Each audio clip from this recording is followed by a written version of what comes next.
اس کے بعد میں تقریر کے لیے ہمارے اس مدرسے کے ننھے منھے بچے تقریر کے لیے میں دعوت دیتا ہوں محمد عیان بن محمد اسحاق۔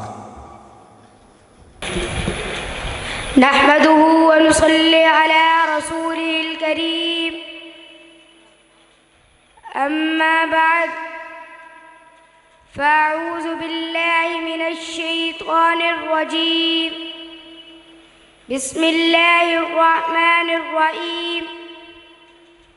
لو أنزلنا هذا القرآن على جبل لرأيته خاشعا، وقال النبي صلى الله عليه وسلم: خيركم من تعلم القرآن وعلمه، أو كما قال صلى الله عليه وسلم۔ نہ ہو جب تک اصول زندگی قرآنی، نہیں ممکن مساوات و اخوت کی فراوانی۔ کیوں نہ ہو ممتاز اسلام دنیا بھر کے دینوں میں، وہاں مذہب کتابوں میں، یہاں قرآن سینوں میں۔ محترم اساتذہ کرام، مہمانان عزام اور میرے ہم مکتب دوستو، السلام علیکم ورحمۃ اللہ وبرکاتہ۔ میں آج آپ حضرات کے سامنے فضیلت قرآن کے موضوع پر لب کشائی کرنے کی جسارت کرنا چاہتا ہوں۔ سامعین کرام، قرآن مجید اللہ تعالیٰ کی وہ آخری کتاب ہے جس میں سابقہ تمام آسمانی کتابوں اور صحیفوں کی معتدل اور مناسب تعلیمات درج ہیں۔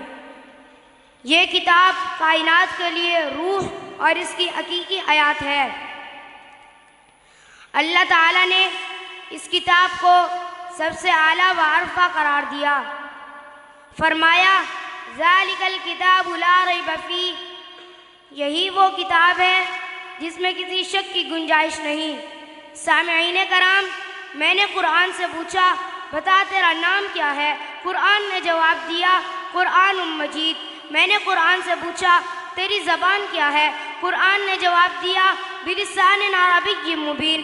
میں نے قرآن سے پوچھا تیری حفاظت کی کیا گارنٹی ہے؟ قرآن نے جواب دیا انا نحن نزلنا الذکر وانا لہ لحافظون۔ میں نے قرآن سے پوچھا تجھ میں کسی شک کی گنجائش تو نہیں؟ قرآن نے جواب دیا ذالک الکتاب لا ریب فیہ۔ میں نے قرآن سے پوچھا تو کہاں رہا؟ قرآن نے جواب دیا فی لوح محفوظ۔ میں نے قرآن سے پوچھا تجھے کون لے کر آیا؟ قرآن نے جواب دیا نزل بہ الروح الامین۔ میں نے قرآن سے پوچھا تو کس پر نازل ہوا؟ قرآن نے جواب دیا نزل علی محمد۔ میں نے قرآن سے پوچھا تو کس کی طرف سے آیا؟ قرآن نے جواب دیا تنزیل من رب العالمین۔ سامعین کرام، یہ اس قدر مقدس کتاب ہے کہ اللہ تعالیٰ نے اس کے بارے میں فرمایا اگر ہم اس کتاب کو پہاڑ پر اتارتے تو تم دیکھ لیتے کہ وہ اللہ تعالیٰ کے خوف سے دب کر پھٹ جاتا۔ اور یہ قرآن وہ راستہ بتاتا ہے جو سب سے سیدھا اور ایمان والوں کو خوشخبری سناتا ہے۔ شاعر کہتا ہے کہ یا الہی تو ہمیں عامل قرآن کر دے، یا الہی تو ہمیں عامل قرآن کر دے، پھر نئے سرے سے مسلمان کو مسلمان کر دے۔ وہ پیغمبر جسے سرتاج رسول کہتے ہیں، اس کی امت کو ذرا تابع قرآن کر دے۔ یہی ہے آرزو، یہی ہے تمنا کہ تعلیم قرآن عام ہو جائے، ہر پرچم سے اونچا پرچم اسلام ہو جائے۔ وما علینا الا البلاغ المبین۔